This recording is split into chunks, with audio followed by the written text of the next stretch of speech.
So this talk, Acute Viral Infections, Addressing Seasonal Epidemic Disease with Botanical Medicine, is one that I'm really excited to share. And of course, this is a topic that is on everyone's mind these days, and it's on every media outlet and every streaming feed and every platform there is. It's always part of the conversation, what's going on with COVID.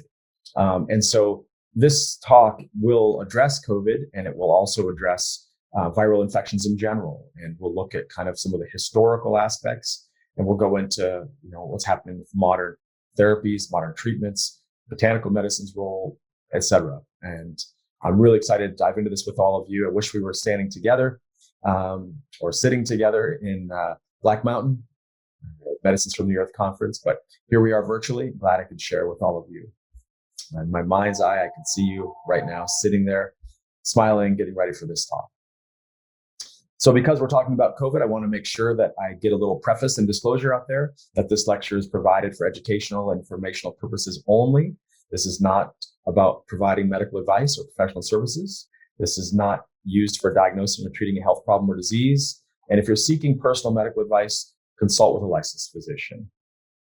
Okay, so the first topic in this discussion, for me, it all stems from biodiversity. Biodiversity is essential to our survival, to our health, to the health of our world.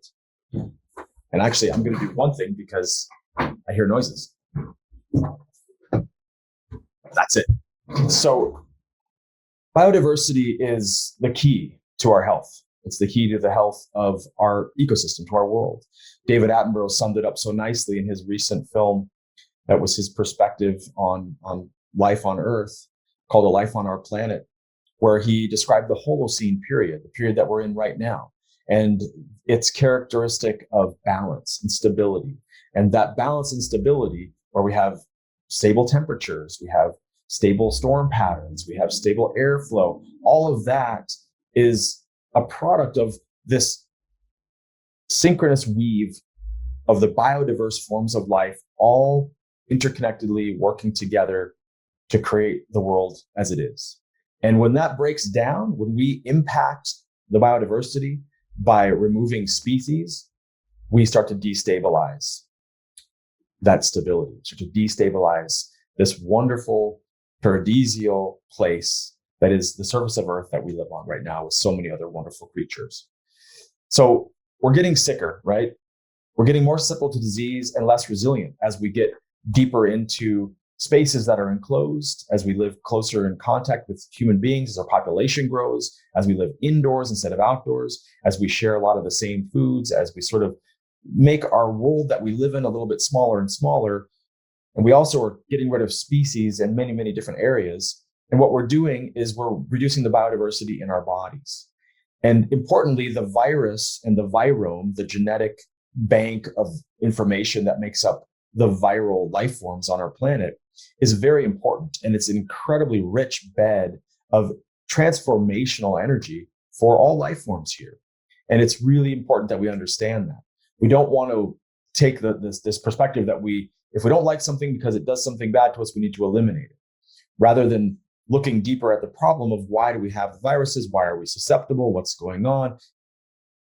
Looking at our problems, we try to find a solution by eliminating the thing that we're saying is the causative agent. We're going to talk about this throughout this lecture. So that's just an overview, and just want to really reinforce that for me, it's the loss of biodiversity that leads to this really big destabilization of our ecosystem. That's going to lead to big fluctuations. That's going to be really hard for us to make it through this next period. So let's get healthier, right? Which doesn't mean just getting our bodies healthy and looking good. It means changing the way we live. It means changing the way we take care of our ecosystem. And I just finished a film on cancer and the role of cancer in our bodies and the role of human action in creating a world that is cancering. And hopefully some of you can see the film and enjoy it and see my perspective. It's kind of a poetic and educational look at human action and its role in cancer. So let's go ahead and talk about the soil, because this concept is really important to me. And for many scientists and physicians that have come before us, the soil is the foundation for where we can make the biggest impact on health and disease. Rather than focusing on the pathogen, in this case, the virus, we've got to focus on the strength of the soil. From Louis Pasteur and Claude Bernard, the microbe is nothing, the terrain is everything, right? This was purported that Louis Pasteur made the statement on his deathbed. And the original quote was actually attributed to Claude Bernard. He was a physiologist. And the idea was that they were kind of saying, hey, germ theory isn't really what we thought it was. We can't assign the cause of disease to microbes that are invading and wreaking havoc on our body. But the soil, where they land, where they take root and take hold, is really important. And in that soil, in that space that things live, that's the biodiversity place. That's where biodiversity is king. And so this war on microbes that we're living in, that we're a big part of, is an unfortunate one, because rather than integrating all of this life together and preserving biodiversity and understanding health at a much deeper level, we're looking for these solutions where we're going to outsmart nature. We're going to kill off the things that we don't like. The simple concept, germs are not the cause of disease. They're a sign of the diseased condition of the physiological ecosystem. So I also want to talk about the life force, which is this innate capacity of living things to resist the dissipative forces of the natural universe and conserve their own existence. The life force. This is a concept that's debated, that people say it's not, it doesn't exist, right? But there's, in all traditions from around the world, traditional medical systems everywhere, the basic foundation is that there's a central organizing principle that brings all the actions of the body into a cohesive whole, a guiding principle. It's here to maintain harmony. It's here to maintain balance in our bodies.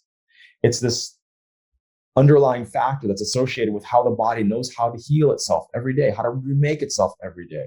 We didn't learn how to heal a cut. The body does that on its own. It knows how to do that. There's a life force that's binding us together. That's this incredible conglomeration of all of the life forms within us, all the structures and functions and systems that all together make up the us. There's a life force there that binds it all together, and we want to work with that life force. That's foundational to my approach to medicine. On the other side of it is mechanism, right? Materialism, reductionism.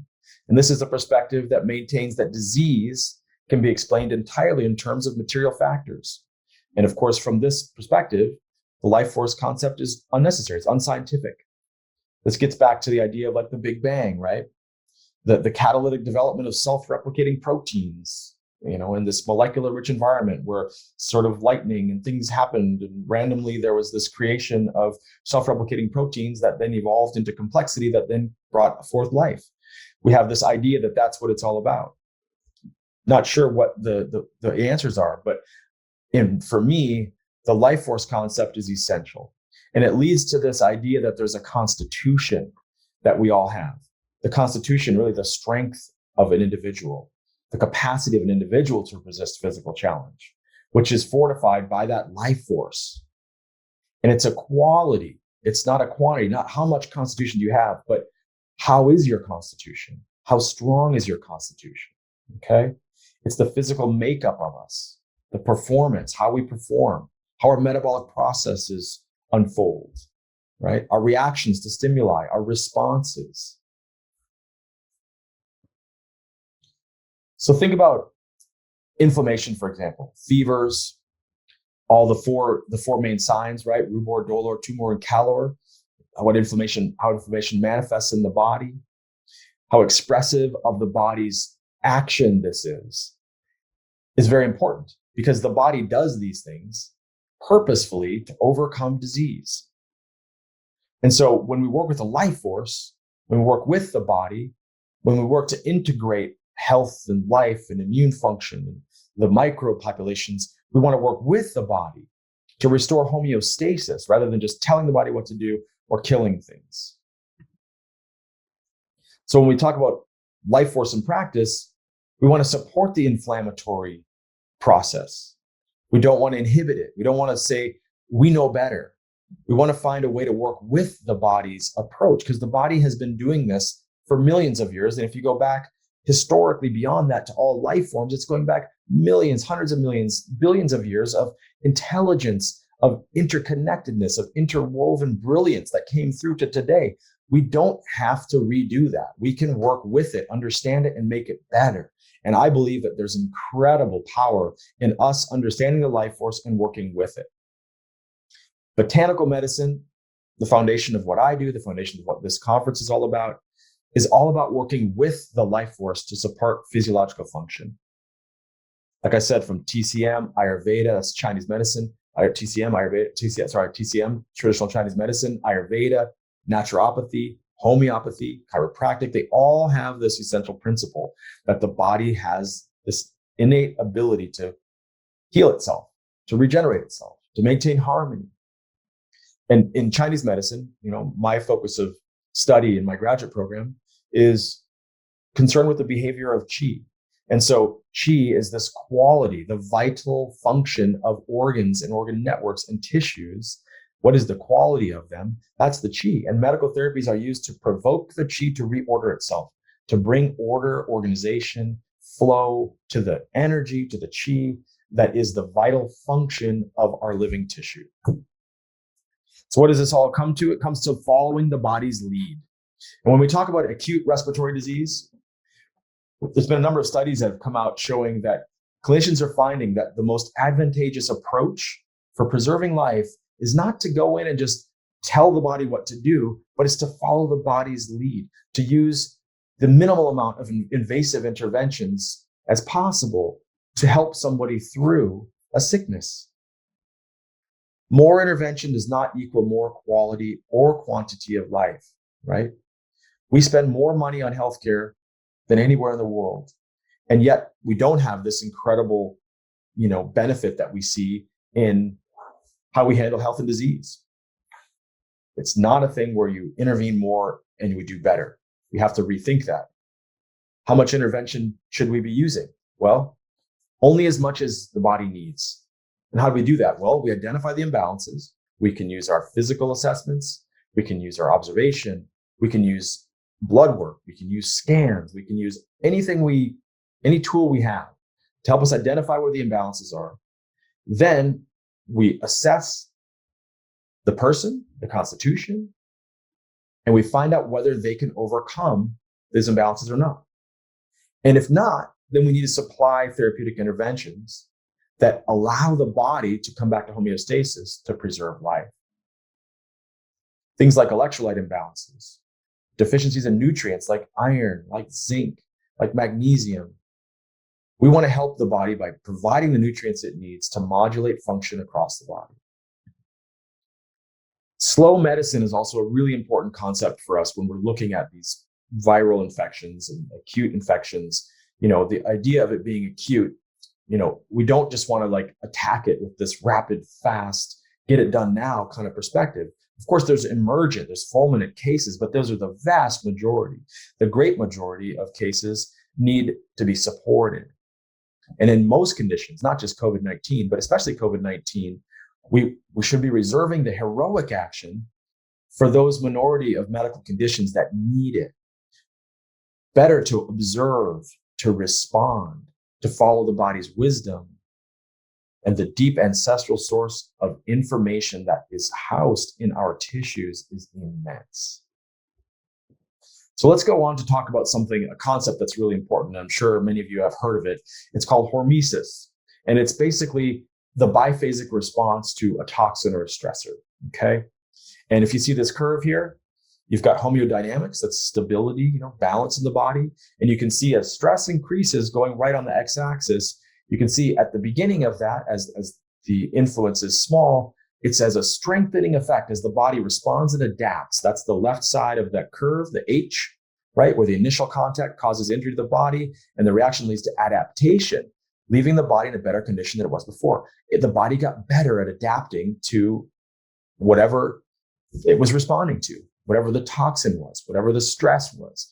And in that process, it's strengthened the body and its ability to deal with that thing in the future and things like it.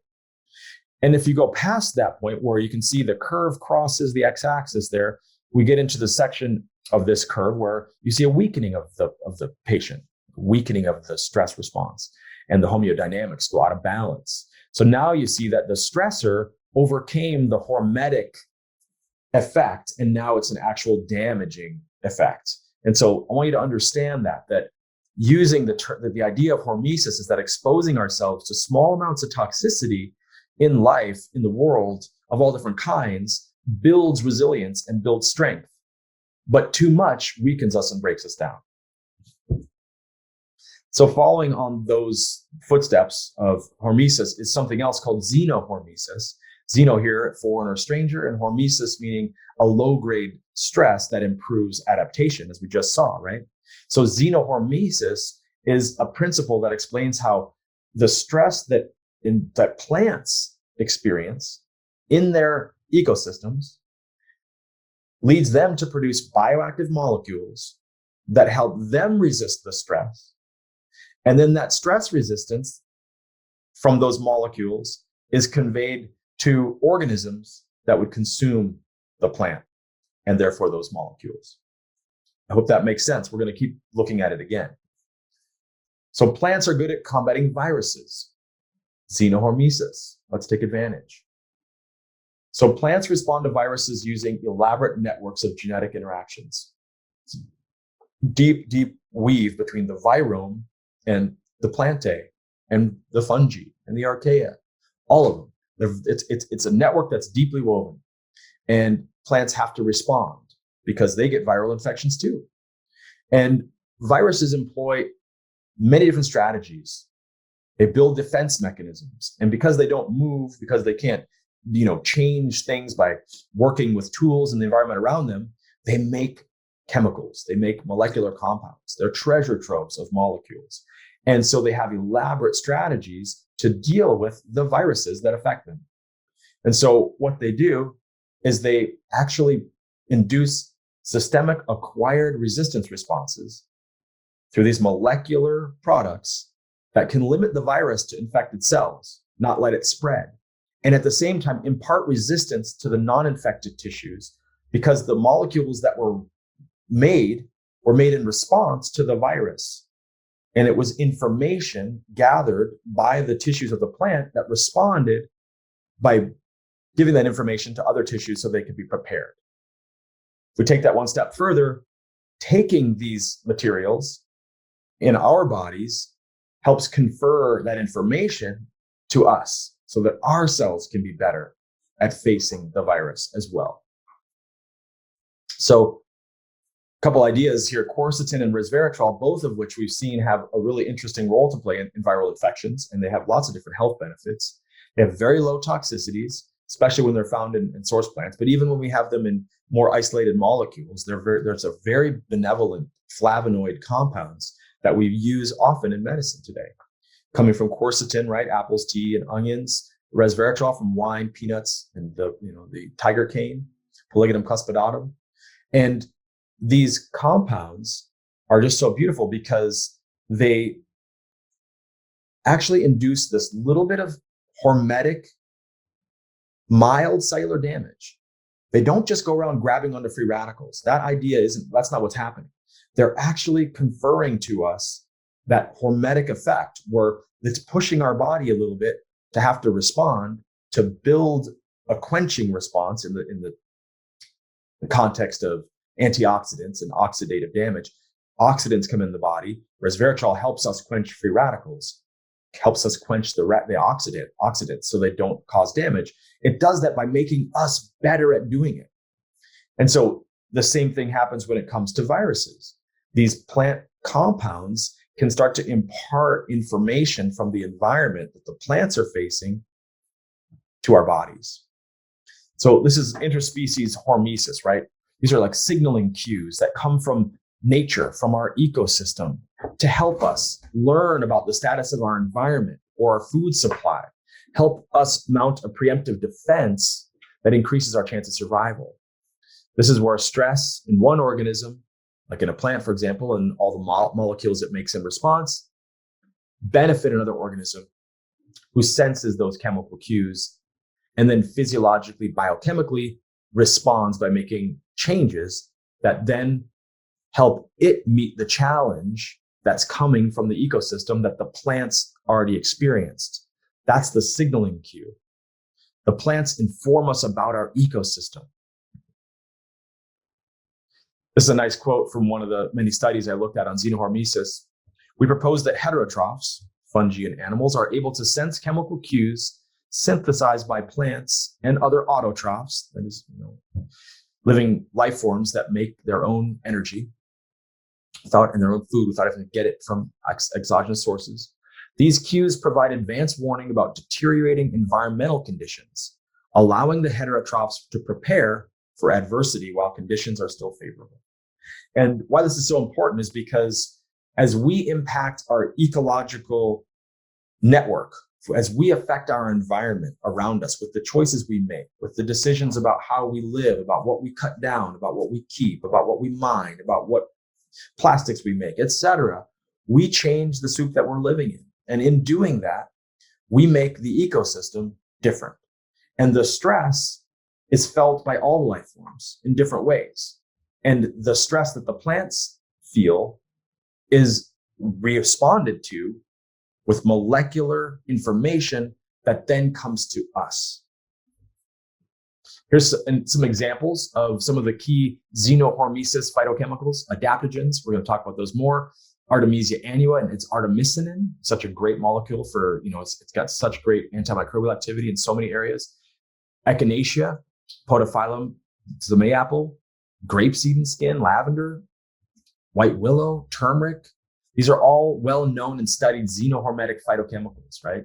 The Polygonum cuspidatum with resveratrol, pterocarpus, dandelion, oregano, and hypericum, one of my favorite herbs. How about adaptogens? Are all adaptogens xenohormetics? Quite possibly, yes. They live in an environment that depends on stresses affecting them to change their phytochemistry so that then they impart their stress resistance to us, and then we resist stress.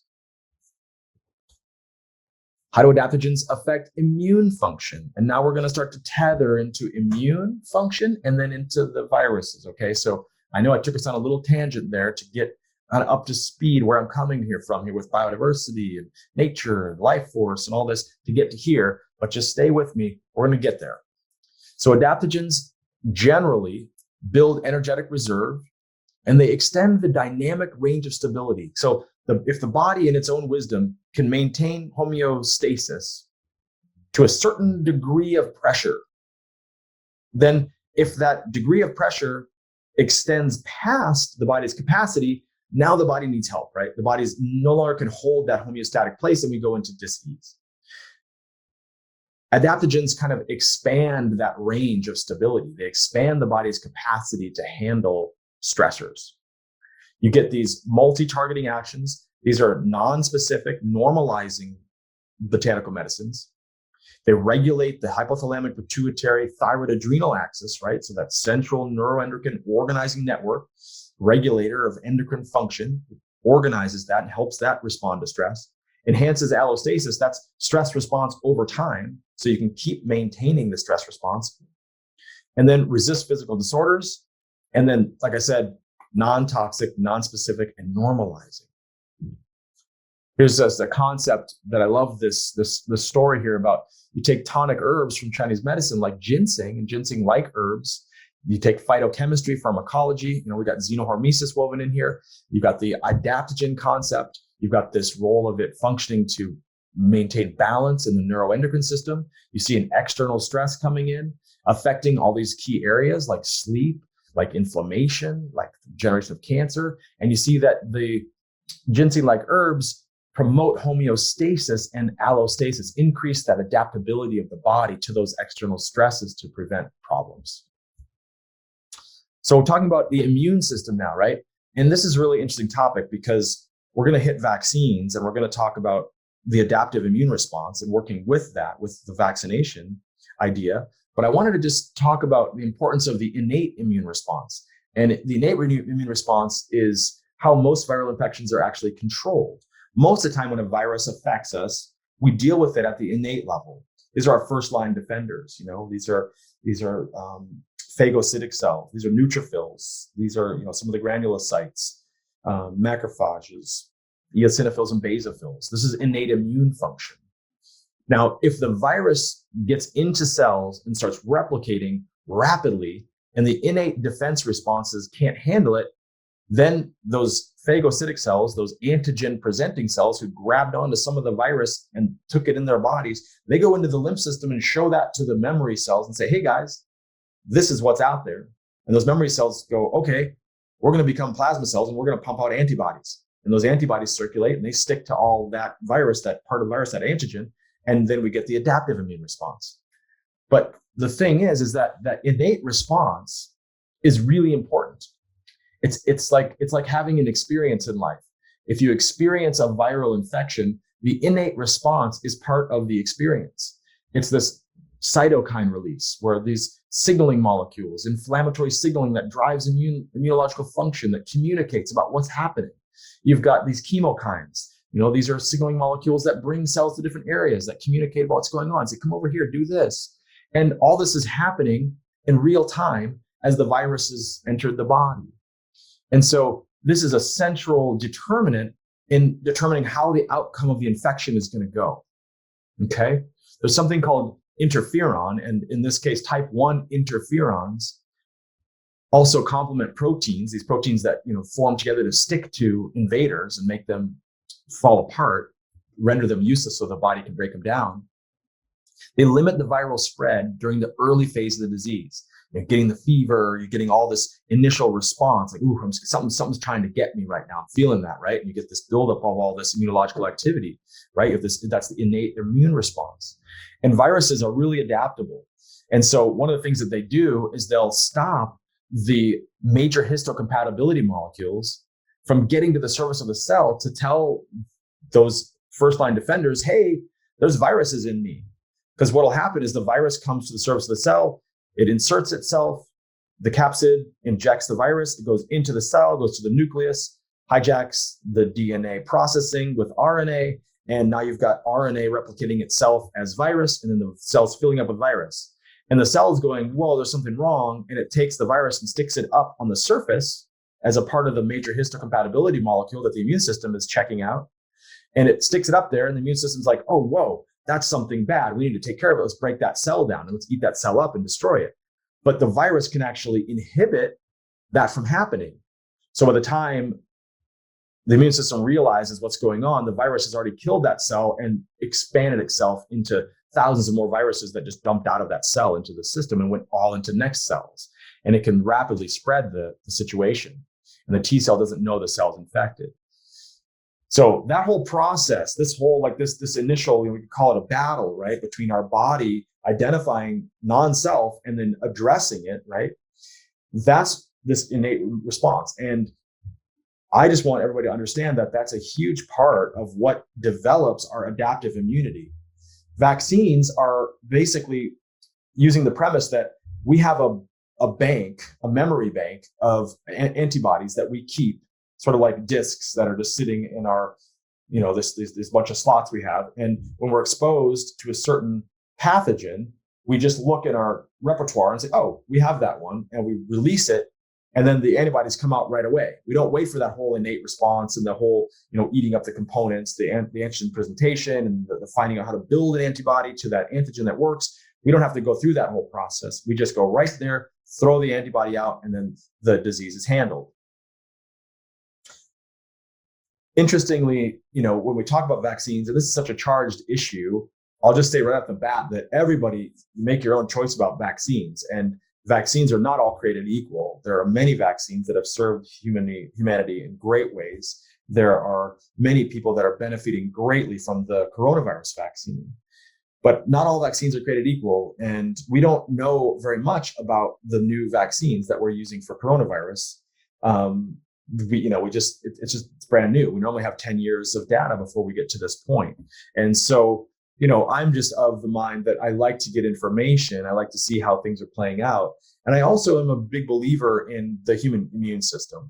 And for healthy people, I question whether I need to have a vaccine, or if I get natural immunity through being exposed to the virus, am I vaccinated? And this is a question that doesn't seem to be wanting to be answered in sort of the media.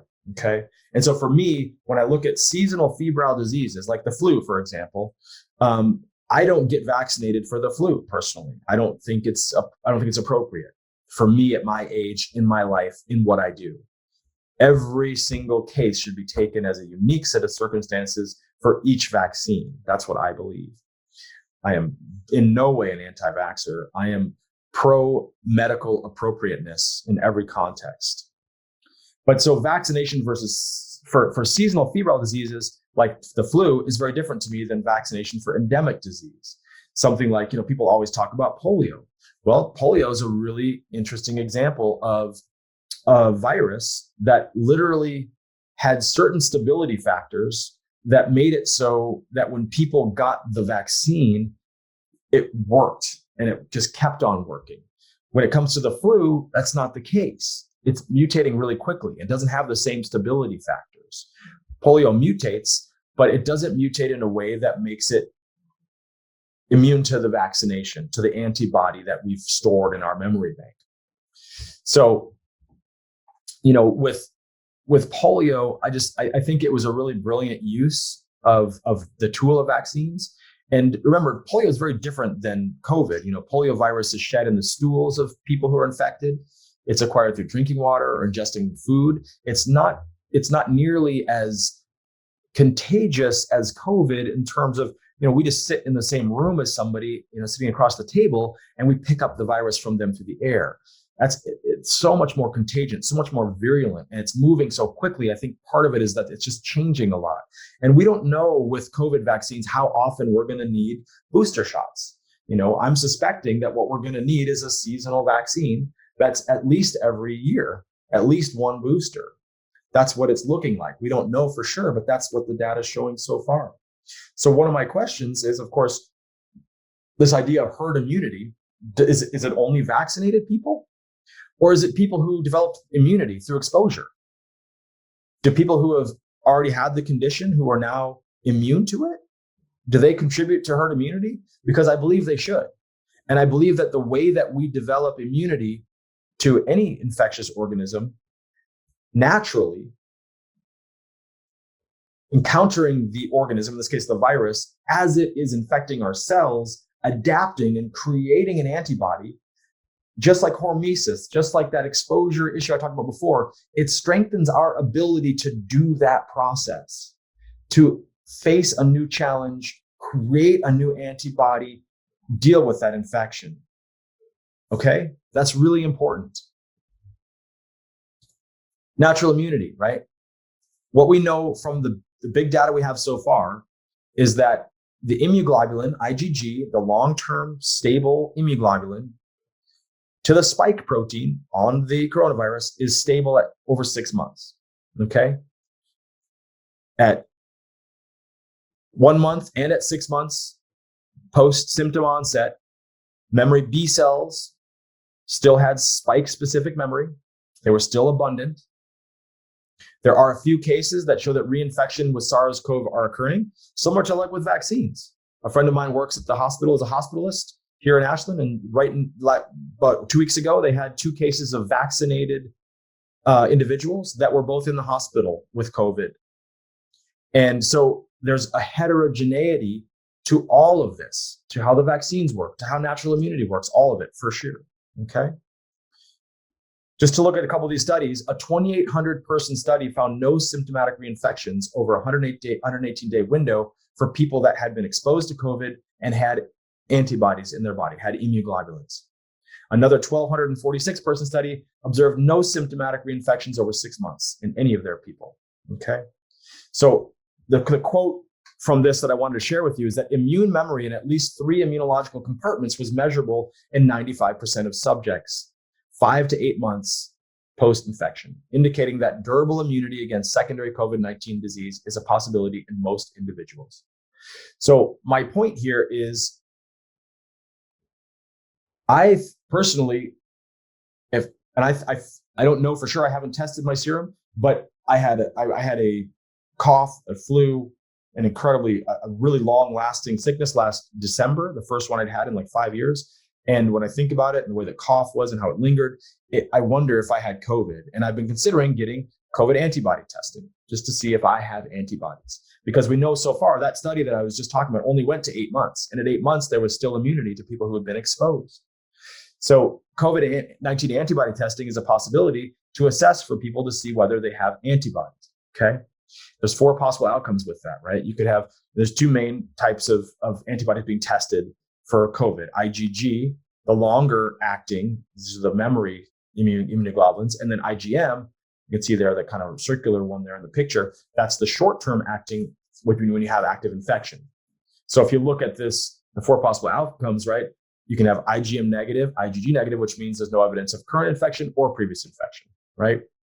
And of course, if you had that, right after you got an exposure, it wouldn't be useful because it takes a little while for your body to make that antibody response, right? You have to go through the innate response, then the secondary adaptive immune response, the humoral immune response to make those antibodies, all that. So it takes time. So you're not going to get those antibodies up front.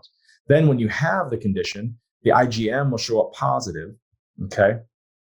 And IgG will be negative at the beginning of the condition. And then as you get into it a little ways further, let's say you're a couple weeks into it, now you have IgM positive and IgG positive. This is early stage this is like the middle stage, intermediate stage of the disease, right? And then the IgM negative, where you've no longer got those short-term active immunoglobulins, you've just got the IgG positive, says, well, you're not infectious at this point, not likely, and you've recovered from the condition and you're non-infectious. Okay?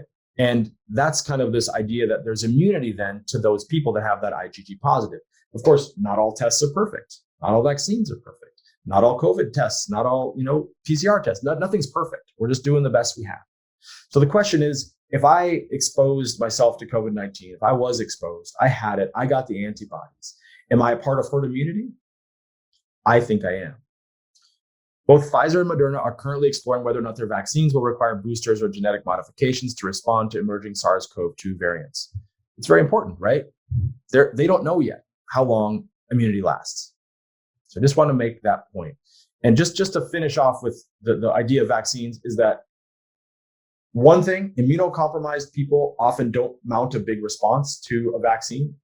There's some really good data showing that a number of people with immunocompromised conditions, like let's say you're going through chemotherapy, let's say you have some kind of inherited immune deficiency, you have another chronic disease, you may not build antibodies with a vaccine. Some people have died after being vaccinated, they didn't get a response, and then they weren't protected because their body didn't respond. So those people, even after a vaccination, we should be testing these antibodies to see if you mounted a response. Also, just wanted to say that there are situations that people ask me all the time, what would you do? What's your perspective on the vaccine?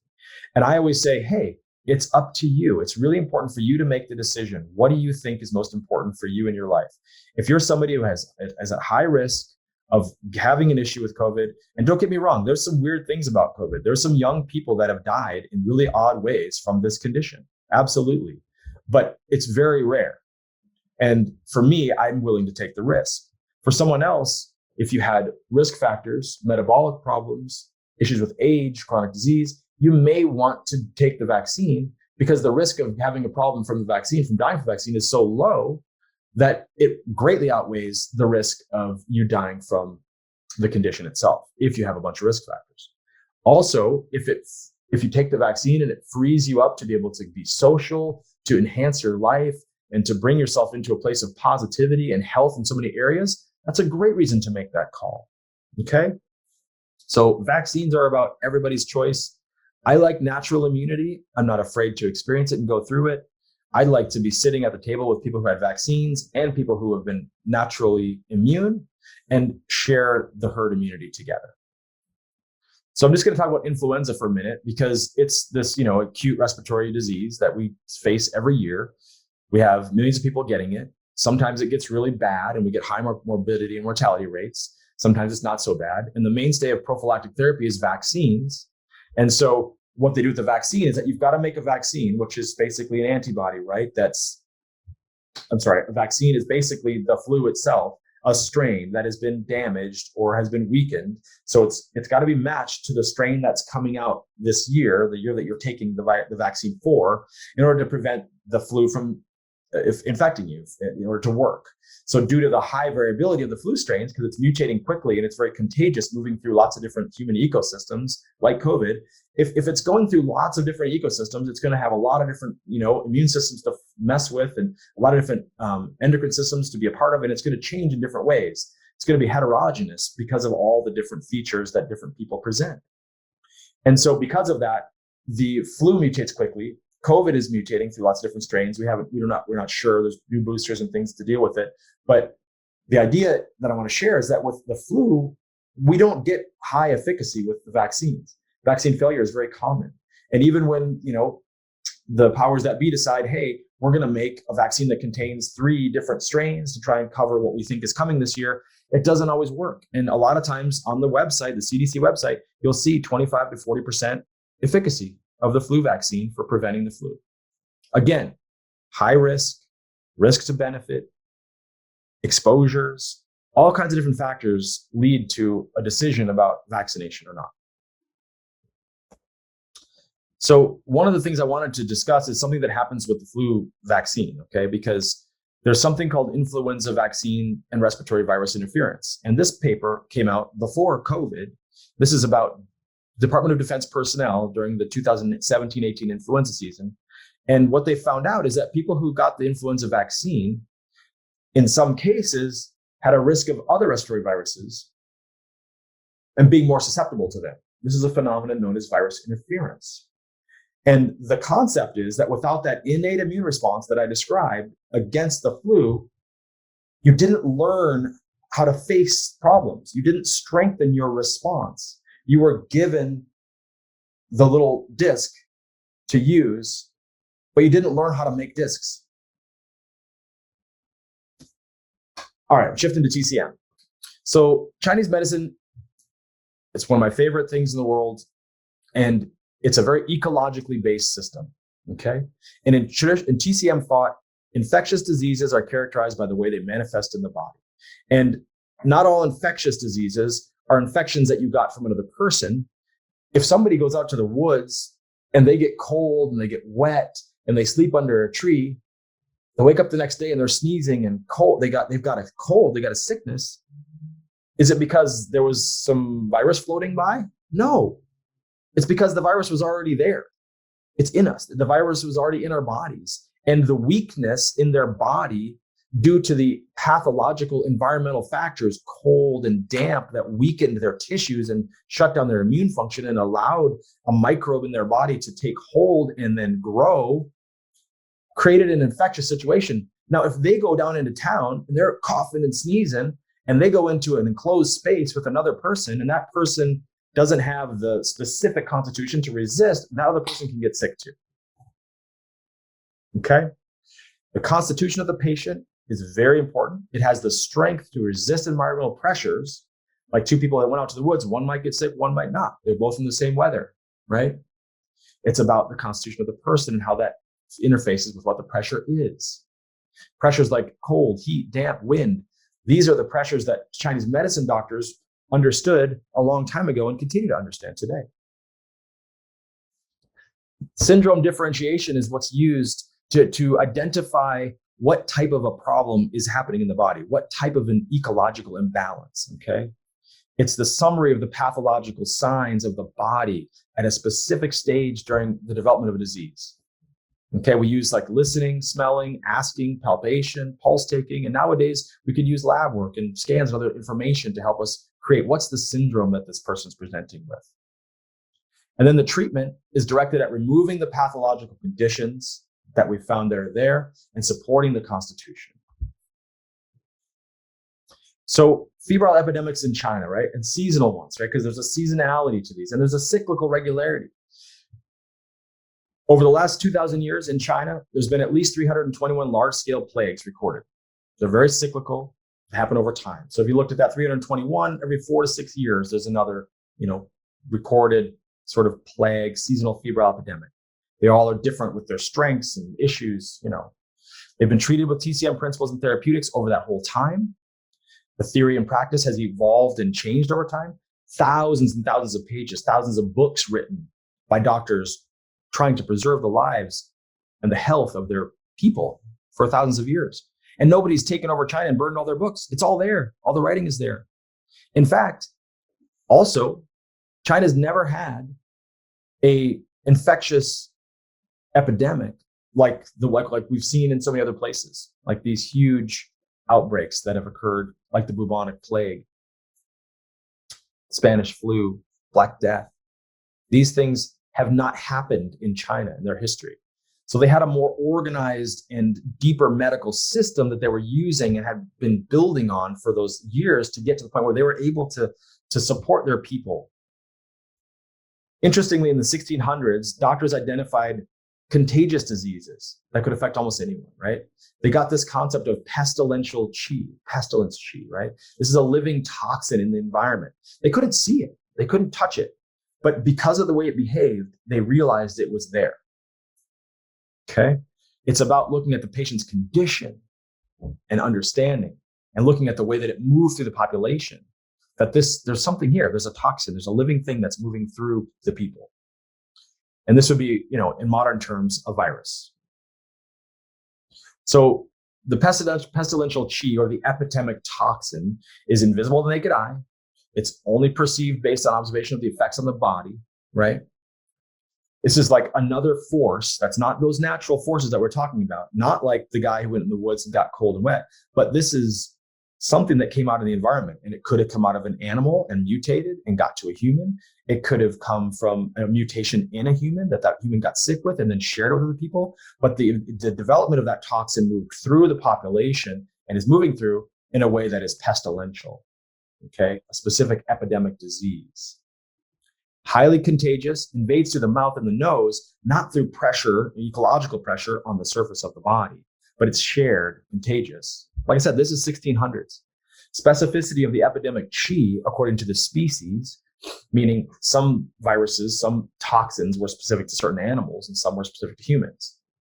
The nature of the epidemic disease favoring the role of severe climatic and environmental conditions in their emergence. And this brings me to Wuhan.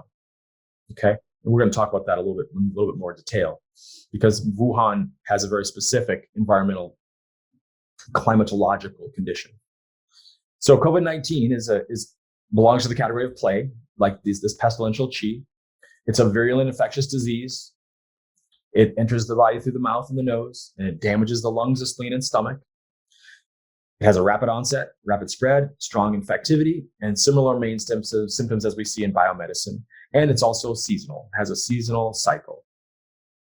So the new coronavirus, COVID-19, it causes pneumonia, multi-organ failure. It's killed many people around the world. The good news, like I said before, you make antibodies to it when you build an effective immune response, and you're immune for some period of time. Like I said, at least 8 months in some people.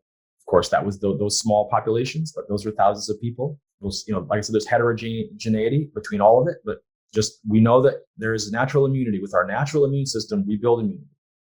Sustain the life force, and first and foremost, do no harm. That's my approach, right? Build the life force in our people, in ourselves, in our world. And first and foremost, do no harm. Make sure whatever we're doing is not going to hurt people. Okay, that's number one. So botanical medicine, right? It nourishes the root system of health. It enhances robustness, auto-regulation, auto-organization, the capacity of the body to do that job of healing itself, caring for itself, organizing systems, addressing stresses, regulating networks. It does that. And we can help the body do that better. There's just a little study that came out just last year. Recent research highlights the importance of the environmental factors, temperature, humidity, and modulating host, intrinsic, innate, and adaptive immune responses to viral infections in the respiratory tract, showing that when the human body is afflicted by pressures from the environment, ecological conditions, it changes our capacity to adapt to the challenges of the microbe populations that affect our bodies. The overwhelming majority of person-to-person transmission events happens indoors. And this is a product, right, of the house and us living inside in very close quarters, moving from, being outdoor people that had small dwellings, that we had small nuclear places. We weren't all in these spaces together like we are today. And being in that space together today has led to this incredibly rapid spread of the microbiota. They move between us really rapidly. And it's really interesting, right? Living in our houses, we're not outside most of the time. And sickness has evolved to affect us more deeply when we're in these confined spaces with low airflow. And one of the concepts that Chinese medicine is so good at unraveling is this concept of stagnation, stagnant air. It's richer in the virus, but it's richer in any microbe. It's richer in toxins and things. All the things are the byproducts of us. It's not just being recycled and restored into the big natural network. It's actually just right in the small space, and we're living in it, and it makes us susceptible. So I want to talk about dampness because it's a core characteristic of COVID-19. This is coming from Chinese medicine, dampness, turbidity. And you'll understand it better when we talk about Wuhan itself, right? This is a place that is very humid. It's hot. It has muggy summers, and it has relatively cold winters as well. And that it's this dark valley, this place where it's kind of like, deep, dark, damp, muggy, hot things come out of it. And whether it's coming out of animals, whether it's coming out of humans, who knows, but it's a place that generates more dampness type of conditions. And when you look at what happened with the doctors in China that were initially treating COVID in the hospitals back in February 2020, there was one guy in particular, Dr. Liu Qingchuan. He was the president of the Beijing Hospital of TCM. He was saying that in all the cases that his team examined and treated in China, the central characteristic is dampness, right? It's a very specific set of symptoms that manifest in the body during the course of certain diseases. So then if we get back to this whole story that the environmental conditions reflect on the plants, on the fungi, on the virome, on the bacteria, they all are shaped by the ecosystem, then they have ecological characteristics that they carry forward that manifest in any environment that they enter. And so in us, we manifest a more damp type of sickness, seasonal febrile epidemic with COVID-19. And so all the patients that Dr. Qingchuan saw had thick, white, sticky tongue coating, a classic sign of dampness in the body, turbidity, especially in the digestive tract, right? Where you've got this breakdown of sort of clear flow and digestion, where the virus has actually gotten into the digestion as well. Slippery pulse in the right position, in the lung position. Virus goes right into that respiratory tract. The dry cough or no cough. Sometimes it's like if you have a wet, sticky cough, the cough is all about getting the phlegm, breaking it up, moving it, helping the body break it down. But in this condition, a lot of times you have a dry cough or no cough. It's too thick and sticky. It doesn't come up. Bowel movements are incomplete, right? Slow transformation of dampness and phlegm. It's not moving out normally because the virus is hitting us in a couple different areas at once. And what happens is the turbid phlegm eventually transforms into a congealed rubbery glue-like substance in the lungs. And this has been what you could parallel this with as the pneumonia stage of this condition evolves. People start finding that X-rays show these things called ground glass opacities, places where there's this infiltrate and inflammatory signaling and white blood cells and the whole network of inflammatory, fibrotic, inflammatory conditions are happening in the lung. You can see it on the X-ray. Dampness. So damp toxicity is different than heat toxicity. A lot of viruses and things that we face are heat toxins. They come in and they kind of have this idea that they're going to express heat. And heat also is a way that the body deals with things. When the body works with something, you build a fever, you build heat, right? So it's really important to understand that when you're encountering damp toxicity transforming into heat, it's different than if you just have a heat condition that has some dampness with it. It's kind of, if you're not a TCM theorist, it's hard to understand this, but I just want you to understand that this COVID has been understood very deeply in the science of Chinese medicine as a damp condition that needs to be treated with resolving damp materials. Here's a look at how this plays out. You can see the Chinese medicine basic principles. You can see the stages there. You can see some characteristics of the pathogenesis of coronavirus, right? You see coronavirus in the middle. You can see there's the human being, right? You've got the chi, the spirit, the essence, body fluids, blood, yin and yang, the basic structures, the foundations of kind of Chinese medicine theory of human life between heaven and earth. Then you've got this dishomeostasis that's happening as coronavirus invades the body, the pestilent chi, right? And what does it do? It manifests dampness, which leads to stagnation and heat. There's the stasis and the toxin, this toxic buildup. So the principles at the beginning, the observation stage, you're attenuating the symptoms. In the mild stage, you're trying to get rid of the surface level manifestations. At the moderate stage, we're trying to eliminate the heat and dampness, detoxifying and invigorating this digestion, start transforming the turbidity and dampness that's building up in the lungs. Ventilate the lung qi, help using herbs that help to like get the lung qi moving, improve the vital function of the lungs, remove heat. And then at the critical stage, you want to recuperate the collapse of the energy of the person. You got to actually rebuild them and strengthen them. And then in the recovery stage, you nourish them and tonify. This is from Heiner Fruhoff, a great Chinese scholar and one of my teachers. When treating this disease, the focus should be on resolving turbidity with aromatic herbs. Okay? Regulate the spleen and stomach. When you start to resolve the dampness, the heat can then start to disperse and the toxins can't form. You can resolve the symptoms. One of the things that is talked about in Chinese medical theory with this condition, COVID-19, is that it's characterized by complexity syndrome, where multiple levels of the body are affected simultaneously, and something called dual affliction, where two networks are affected simultaneously. In this case, oftentimes that internal-external pair of the lung and the large intestine, the bowel movements weren't working right in all those people that were first seen in COVID. In China, when it first came out, there was this big lung issue with the respiratory problems, but then the bowels changing also. So it's a dual affliction, and that makes it more complex and a harder disease to treat. So dry phlegm is something that happens too. And this is this kind of glue-like rubbery stuff in the lungs that it's just the body's not getting rid of it because the transformation process of the digestive system, all those channels that drain away that from the lungs, the connected networks aren't working right. So you have to have an approach that involves getting rid of the dryness, moisturizing it a little bit, and transforming the phlegm. You got to be able to get it to moisten and move and then transform it. It's kind of complex, but you've got to address multiple levels in order to get rid of that sticky phlegm. You can't just use what you would use with a normal flu or cold. Just a little bit on convalescence, people that got better, here's just people, there's a lot of research like this coming out of China that showed that people did really well when they did Chinese medicine. And Chinese medicine was accepted as a form of medicine to use in conjunction with modern medicine, Western medicine, to create the best outcomes in people. So I've created for you a 5-phase approach to addressing acute viral infections. Number 1, prevent. Strengthen the constitution, increase adaptive capacity, tonify the wei qi. That's the kind of the qi of the lung, the qi of the surface, the resistive qi, the immune system in Chinese medicine. Release the exterior. We're going to talk about sweating and venting and clearing. And I want just not even thinking of it just like the surface of the body and the exterior, but it's just the earliest symptoms, the earliest stage of the disease. There's ways we can just enhance immunological activity to promote the body to get rid of it before it settles in deep. Then once you've got it, once it's settled in a little bit, then you've got to shorten the course and ameliorate symptoms. Then clear away a deeper pathogen if it moves to the deeper layers. And then finally rescue a deficient patient who's been through the condition and is suffering.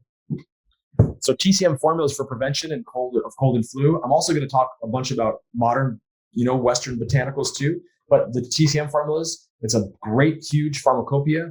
Lots of antiviral properties in the herbs that, historically, not talking about COVID, but just like you look at the data over long periods of time, great antiviral activity of lots of different herbs, regulating immune function, and then bidirectional actions, right? Where you can modulate the immune system so that it works better. It actually can enhance function if it needs to increase its response, and then can modulate it so that it doesn't go out of control into the cytokine storm.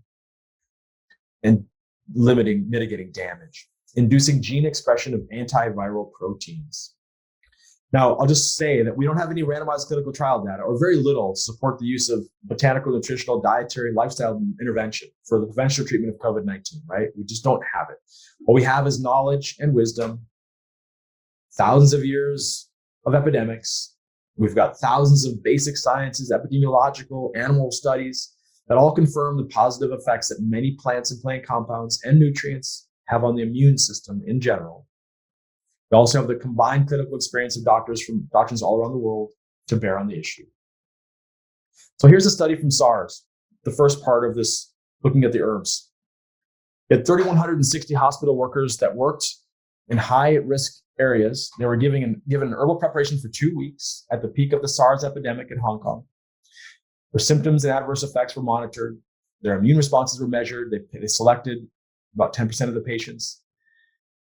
They used a combination of 2 formulas, Yu Ping Feng San, the jade windscreen, and Sang Ju Yin, that's the chrysanthemum and Morris leaf formula. And they used those 2 formulas in these participants and not one of them who took the formula got the infection. They also measured those the immune activity through certain biomarkers, and found that the people that took the formula had increased immunological activity. It was a heightened immunological, environment in their bodies.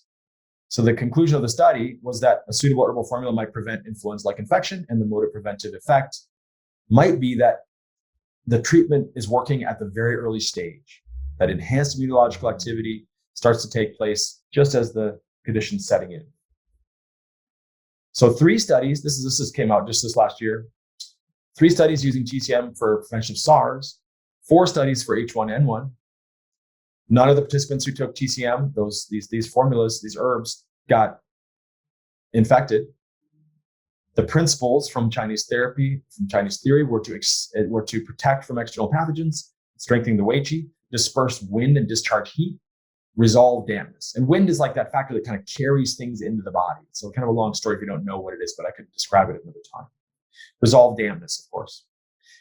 Here we have the most frequently used herbs: astragalus, licorice, atractylodes, honeysuckle, and forsythia.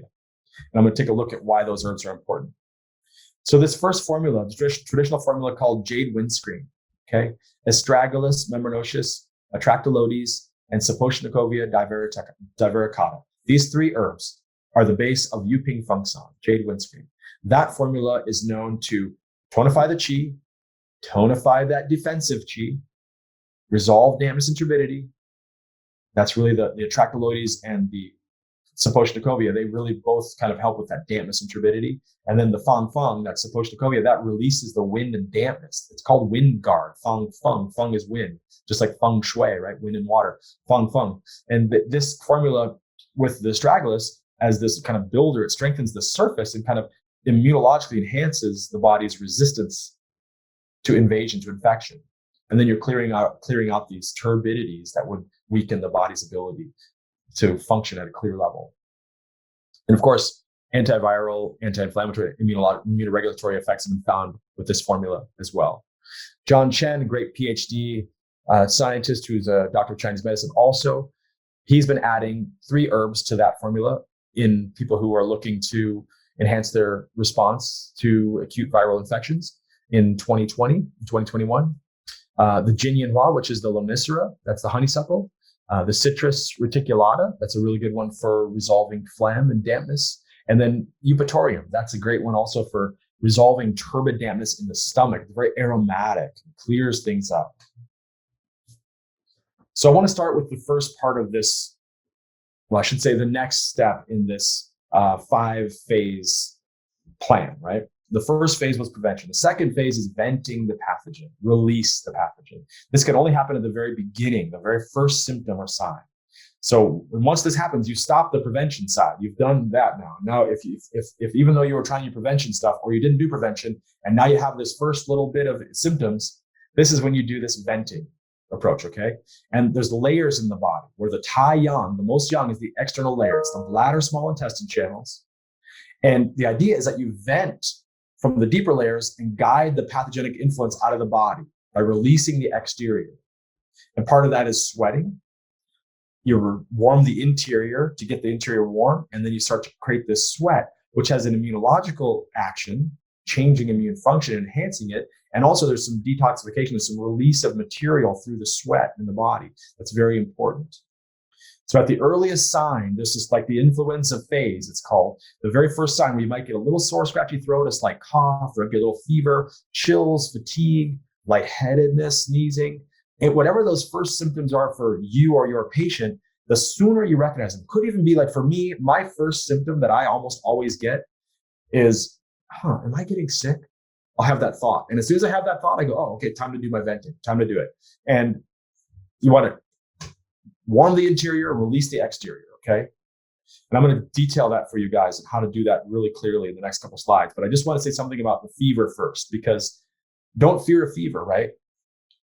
If it's too high, you can bring it down. But the importance is to work with it, not against the immune system, okay? Fever increases white blood cell activity, improves the whole way the body fights and destroys viruses and bacteria. Even in cancer, fevers are important.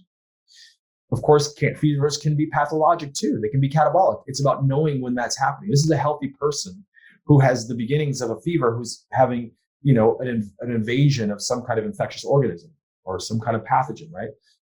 Fever can be really helpful.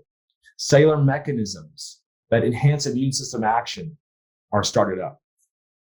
Okay. It reduces the growth of viral replication. It can shuttle iron to the liver so it's not readily available to fuel growth of invading pathogens. It's the body is going into this phase of like, okay, heightened awareness, heightened function to resist a pathogen. It also promotes detoxification through the skin, through diaphoresis, okay? So how do you address it? Well, the first way is use diaphoretics. And I'm going to detail those for you, okay? Gentle and diffusive to help open and move. Release a little bit of sweat, get the body pushing outward, get the immune system shifting into that awareness and high function. Reduce excessive heat and relieve inflammation. If the fever gets too high, start to relieve inflammation, start to reduce the heat. You don't want people to go high. And again, we're going to look at the heterogeneity. Each person responds differently to different fevers. Heroic herbs, very strong for high fevers, okay, with really specific issues. And I was going to talk about gelsemium, a very powerful kind of hero herb that can only be used in very small doses, 1 to 5 drops, 3 to times daily of 1 to 10 tincture, or even smaller. You can do, you could do 5 drops in 8 ounces of water and have a patient take a teaspoon every hour. That also works really great. You start to get into like this low physiological dose. But this is really good when people have this early stage of a fever where there's kind of severe muscle and head pain and like tightness and tension and issues like that. You can use gelsemium to relieve some of that and bring that fever down. Like I said, it's one of those things you kind of want to know what you're doing with, but for experienced herbalists, it's a great tool. Within fevers, there are asthenic fevers where everything's in overdrive. It's high, it's hot, it's raging high. That's where we want to cool it and control it, okay? You want to relax it and depress the remedy, depress the system. But there's also asthenic fevers where the vital force is deficient, and then you need some stimulants and some tonics. You got to nourish. This is the older patients or weaker patients, and understanding that by looking at their signs is very helpful to direct you which way to go. So this is the strategy here for addressing early symptoms in a normal person who is just facing the first sign of something happening that could be a viral infection. Okay. First thing, eat a bowl of hot and sour soup, get some extra spice in there, warm the interior, get that little sweat going. Take your diaphoretic formula. Like I said, the yin chow san is a really good one. There's a bunch of herbs that help. We will look at forsythia. We haven't looked at yin chow yet. Use the diaphoretic formula. I'll tell you what it is and how to use it in the next few slides. Get in an Epsom salt bath or a mustard bath or a sauna. Okay, 20 to 30 minutes after taking the diaphoretics. Get a nice sweat going. And depending on your energy, don't get fatigued. Don't overdo it. Just get the sweat going. Should still be kind of heightened, and you get this cooling effect, right? If perspiration is an evaporative process, evaporation is a cooling process. Evaporation cools the temperature of the body. So you want to deal with the fever by creating sweat that cools it off. That's the natural cycle. Stay bundled, even if you're uncomfortable. Go to bed early, get to sleep, repeat as needed unless very fatigued, okay? You can do it each day, even a couple times a day if you're strong. If you start feeling fatigued or weak, you got to shift your approach. Take that additional diaphoretic formula every 2 to 3 hours. Keep that sweat going through the night. And it's the key thing is, even if you're feeling uncomfortable, keep bundled up. Don't be like, oh, I'm hot, I want to kick off the covers. No, stay in there. Keep that sweat going. That's how you really get through and knock out whatever the infectious agent is in that first period. Because I tell you, it's a very different thing addressing an infection once it's settled in versus addressing an infection before it's got hold. And I think that that's really equating to that innate immune response versus the adaptive humoral response. Drink more water. Make sure you got lots of electrolytes, especially if you're sweating. Drinking, a little bit of salt is really good. Magnesium, potassium, all that stuff. If symptoms get worse, if it's not working, get help. Okay, key diaphoretics, right? Bone set, one of my favorites. We're going to talk about that one in detail. Elder flower, mint, yarrow, the schizonepida, jingjie. It's kind of like a honey, it's like a pennyroyal type of plant. It's from Chinese medicine. Ginger, cayenne. All these plants you see, and they have in common, they're all very aromatic. They're just really, and most of them are very light and upward moving and aromatic and opening. That's how they work. Cayenne and ginger have that warming the interior side too. So they kind of create a heat inside that pushes out. Great to combine these. And the main formula here is the yin chow san, the honeysuckle and forsythia powder. So this one is used for a measurable fever, which is a hallmark symptom of a wind heat invasion. It's wind, something's come, environmental factor, wind and heat. And it could have been wind and cold. You could have actually gotten cold, like that story I told you, right? Where the person was in the woods and they got cold. And then once the body started fighting against the cold and the wind, then it got hot because that was the body's heat that created the heat symptoms. But so the yin chow san is useful at that first stage, the slight chills, aversion to wind, you got a little cough, tongue with a little red tip, maybe a little bit on the edges, the pulse is floating and rapid, could have a little headache, could have a little thirst, and could have a sore throat. All these. And sore throat is one of those ones like, ooh, a lot of times that's the first thing that people feel. So the chief herbs in that formula, Lonicera and Forsythia, they clear heat and resolve toxicity. They're sweet and cold. They vent and disperse wind heat. They're for the early stage of a wind heat pathogen with the fever, the chills, that slight aversion to wind, and the sore throat. Again, this is not what you're doing. Make sure you know that this is the first sign or symptom. This has not been going on for days, and now they've got a big fever, and they've got this pounding pulse, a big headache, and that's not this. That's the wrong formula. This is for the very first signs. That little bit of sore throat is a key one. Okay. So when you're working with the fever, you can do teas like ginger, peppermint, elderflower, yarrow teas. They're really great. They help to induce that sweating and aid the immune response. And a little bit of a thing you could do is sometimes for some people, if they're strong and anabolic, you can have them hold solid foods when they have a fever. This is back to that old adage, feed a cold, starve a fever, which there's been a lot of research kind of looking at that. And there's definitely something to it. Again, heterogeneity, right? Everybody's a little different. So, but feed a cold, starve a fever is one thing you can do, where you can have people kind of hold the solid foods when they have a fever that's above like 99.5, just taking water and herbal teas. And then when the temperature drops below, start doing some vegetable broth. But follow the body's wisdom. The body often knows what the best thing to do is. Follow your hunger, follow your appetite. Here's a vegetable broth recipe for you. You can have this, it's great. Carrot and celery, and follow the instructions here.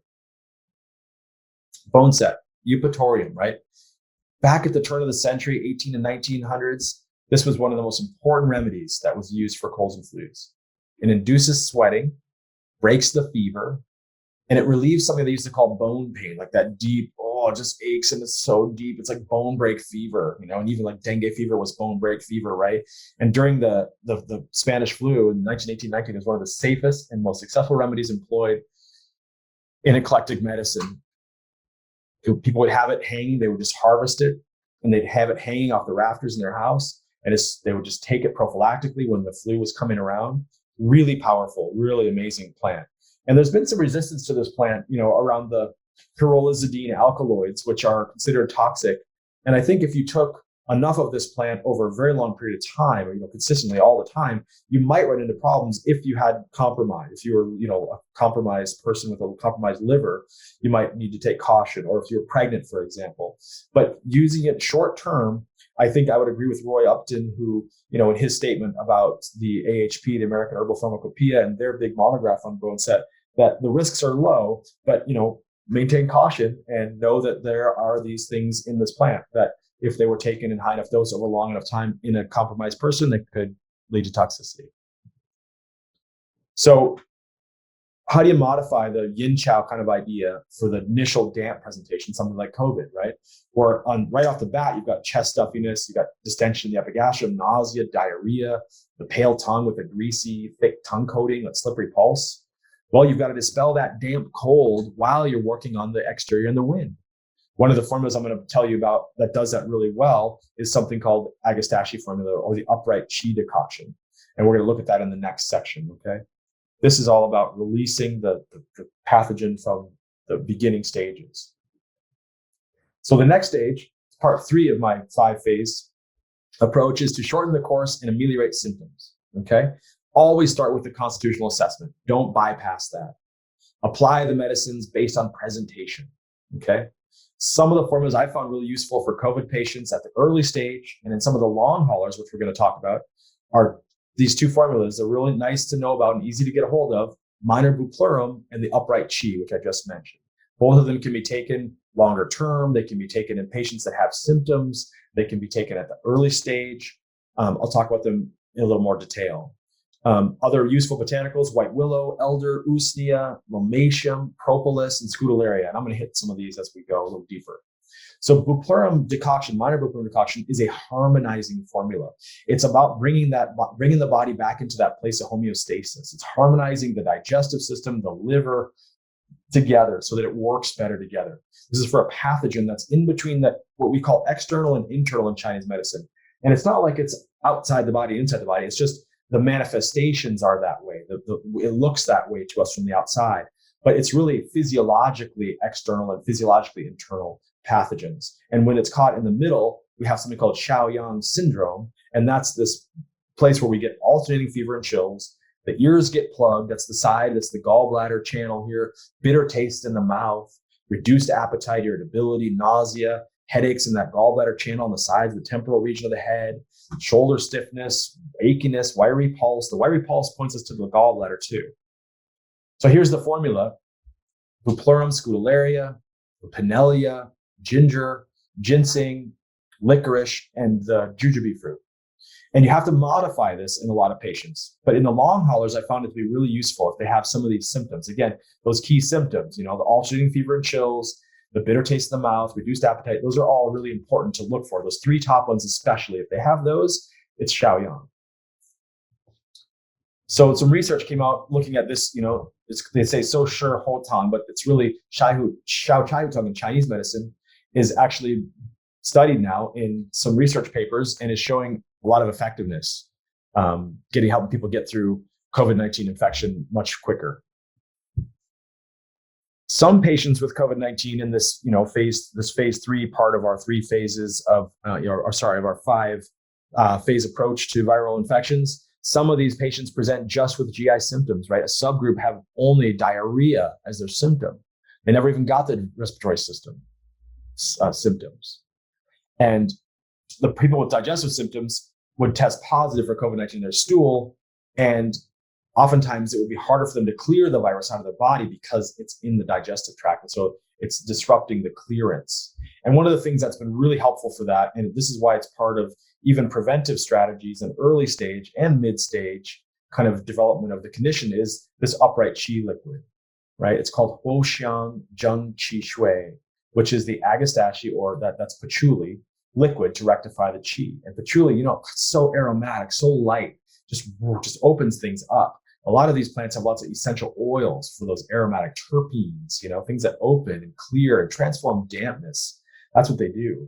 And this can be used at the early stage and also at deeper stages. It releases the exterior, it transforms dampness, regulates the qi, and it harmonizes the middle jiao.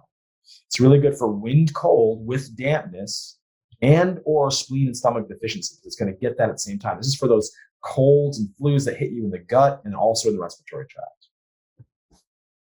Here's what's in it. That's the patchouli, atractylodes, magnolia, clidocodon, the citrus. Citrus is so great to have in there. The licorice, pinellia, the areca, angelica, dahurica, that's the young, immature angelica, really aromatic. The perilla leaf, so good for all those toxins in the gut. Horia, jujube, and ginger. I mentioned white willow bark. So if someone has the fever and they're kind of getting into that where their symptoms are changing, because for me, people always go, oh, it's a fever of 102, it's a fever of 103. It's if you're at that point, you have to do this. It's like, well, I always go off the patient's presentation. If the person's at 103 and they're doing great, they feel great, their energy is great, their thoughts are clear and crystal clear, their eyes look great, then I'm going to work with them. I don't need to just throw their fever down quick because I'm afraid that it's too high. If it starts climbing and then they start getting into a state where they're like, whoa, they're really starting to lose their focus and they're getting fatigued or they're getting delirious, then you've got to bring their fever down. And one of the things you can use is white willow bark. White willow bark has the salicylates in it that does help to, bring down the fever. It has antipyretic effects. It's also got some pain relieving effects. That salicylic acid in it, in the white willow bark. Salicin, it's transformed into salicylic acid in our bodies. And very different from acetyl salicylic acid, which is aspirin, which actually has been shown in some of the research here, and I've got a number of studies for you to take a look at here, show that it actually can create an environment that creates a longer sickness, that the virus is actually able to, work its way through the body faster. And we learned a lot about this back in the Spanish flu, the 1918 to 1919, because the case fatality rate was really high in young adults, and it was all connected to Reyes syndrome, young adults taking aspirin when they shouldn't have been, and then getting really sick. Ibuprofen, same story, inhibits antibody production. Best to not have to use these things if you don't have to. Induction of pro-inflammatory cytokines and lung inflammation. Corticosteroids, not recommended, appear to exacerbate COVID-19 associated lung injury. The body needs to do its job, guys. If we get in the way of that, shut it down and tell it what to do, we're often not helping. Don't get me wrong, there are emergent cases where there's fulminant situations where you've got to apply those heroic therapies, but it's about addressing when it's heroic and when it's not, when you need to support the body and when you need to intervene. And we will find that interventions need to happen much less frequently than they do. Elderberry, I mentioned, right? Sambucus nigra. There's a bunch of press about this, about elderberry. Don't take elderberry. Oh my God, there's so much data, so much history on elderberry and its important benefits. It's got quercetin in it, which has just tons of data on its effectiveness in viruses. Anthocyanins, all these vitamins and minerals, right? Boost cytokine production. You've got a human randomized clinical trial that shows that cold duration and severity in air travelers was reduced. You've got, 5 studies with 936 adults. When you take it within 48 hours of acute respiratory viral infection, you reduce the severity and duration of common cold and influenza. And this whole, theoretical idea that elderberry is going to be bad in COVID just hasn't panned out. I'm not a proponent of they stop elderberry because COVID has, a strange physiological issue that's going to be exacerbated by elderberry. That has not played out. Propolis gum. The bees use it to protect their hives, to keep it septic, to keep it clean.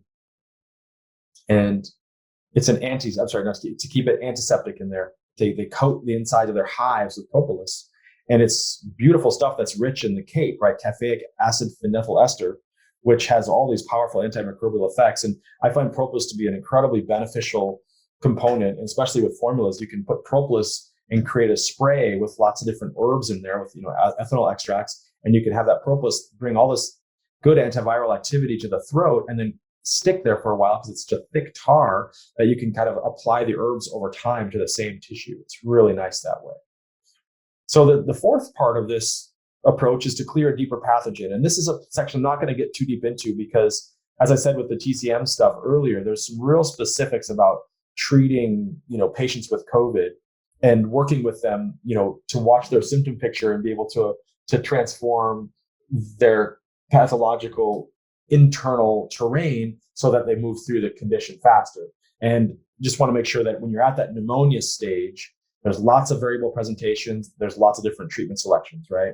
And you can identify this stage when people have a low-grade fever or the absence of fever. They've got the dry cough, their sputum isn't coming up, dry sore throat, they're weak, they got poor appetite, epigastrum's distended, they might have nausea, vomiting, loose stool. That's all, this is really a deeper stage with a lot of, damp heat afflicting the lung here. You've got, issues in the digestive tract.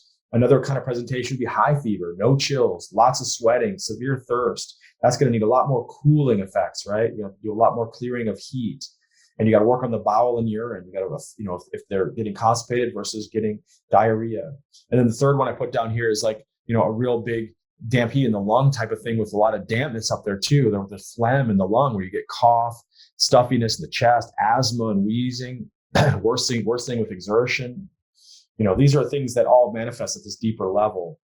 I didn't mention one thing earlier. I was talking about kind of a lot of the Chinese medicine formulas right now that deal with the earlier stages of COVID-19. A lot of them have ma huang, ephedra in them.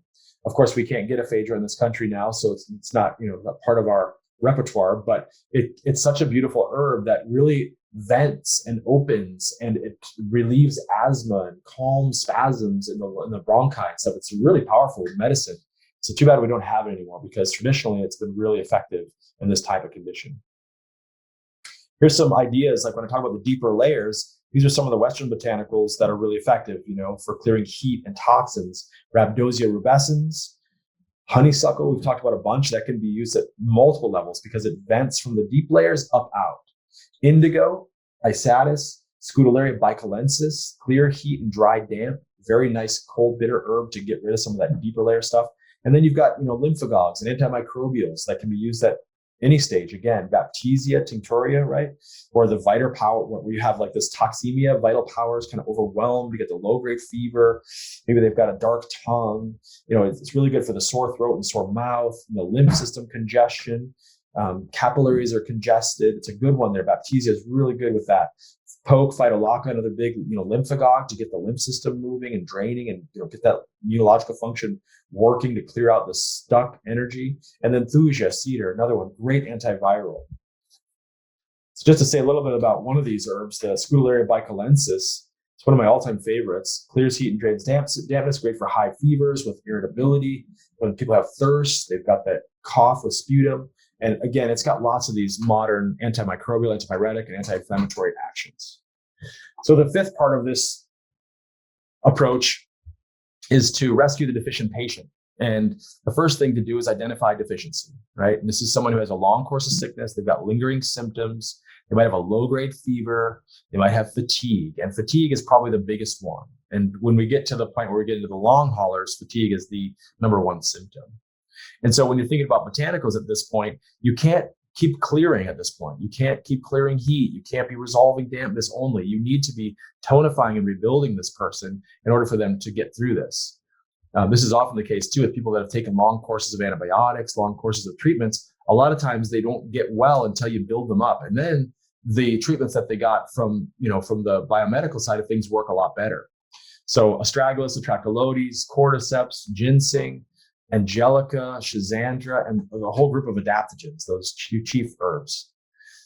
So astragalus is so good in this context because it strengthens the Wei Qi. It's the specific herb to build that sort of resistance to things coming in from the exterior. It also controls sweating. So you don't take astragalus at the same time as you're venting, right? That's really important.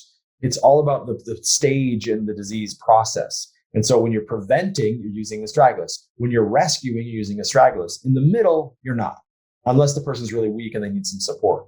But that's kind of like one of those diagnostic specifics you got to get into. But it's such a great herb for prevention and for restoration.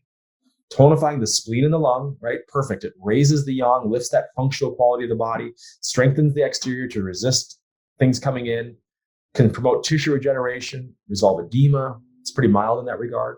But it's sweet and warm and enters the spleen and the lung. From the modern side of things, it increases white blood cells. It increases bone marrow production of blood cells. It increases cyclic AMP, strengthens the natural killer and cytotoxic T cells, increases IFN gamma and IL-2.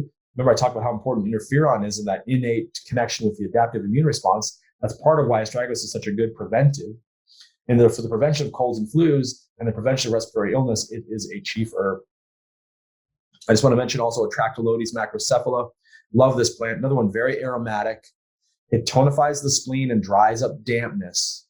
It stabilizes the exterior. That's why it's with the astragalus there for helping to prevent those, things that might come in and invade. And it stops sweating. So don't do it in high doses at the same time you're trying to vent. Got to all be in synchronized form. So putting together the pieces. Number one, strengthen the constitution, balance the endocrine system, keep people healthy. Let's all get healthy, right? Support immune function. How do we deal with a pandemic? We get healthy. We realize that we're unhealthy. We got to get healthy. Bolster the defensive chi. Number two, identify the first sign or symptom to avoid the viral infection. Use the venting strategy. All that diaphoretic stuff. Do that. Works really well. I hardly ever get sick not because I'm some amazing constitution, but because I know that first sign. I know to do all those steps, and it works like it's amazing. It really works really well. It's traditional science that brought that information through to us, and it's so good to give it to your patients. If venting is unsuccessful, aid the body to clear the pathogen, ameliorate the symptoms, help the body along, right? Ride the waves, keep the body going, make the body work better. And then if you get the high fever, internal signs, got to evaluate those pathological factors and go deeper to those herbal prescriptions, really get into it at those deeper layers. And then if the person's got this longer, lingering, unresolved fatigue, you got to build them up. All right, so I talked about long haulers, right?